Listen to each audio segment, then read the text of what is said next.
Eh bien, pour une raison très simple, c'est qu'amené à faire des sondages de diagnostic sur le TGV Nord aux alentours d'Arras, on a commencé à dégager des vestiges de la Grande Guerre. Alors, comme tout archéologue se doit d'être un peu curieux, on s'est demandé quel était l'intérêt de ces vestiges. Et puis, de fil en aiguille, bien qu'ils nous interpellent beaucoup parce qu'on n'était pas formé à vraiment les découvrir, on leur a trouvé un intérêt de plus en plus important. Et finalement, on a commencé à faire des fouilles sur les vestiges de la Grande Guerre. Voilà, depuis une petite vingtaine d'années maintenant.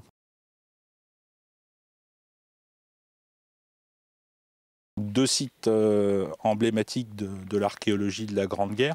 Je verrai d'abord le camp du Boriswald qui se trouve juste derrière moi, qui est en fait un camp allemand de troisième ligne en forêt d'Argonne et que nous investiguons depuis 3 ans, qui est très intéressant dans la mesure où il nous permet de renseigner de meilleure façon les conditions de vie des soldats allemands tout au long de la guerre et dans les aspects les plus intimes de leur vie quotidienne. Donc vraiment quelque chose de novateur pour la période. En deuxième site, je verrai, alors c'est pas tout à fait un site, mais plutôt un objet emblématique de la Première Guerre mondiale, c'est le char de Fléquières, donc char britannique détruit dans les rues de Fléquières par l'armée allemande en novembre 1917, enterré et réexhumé en 1998.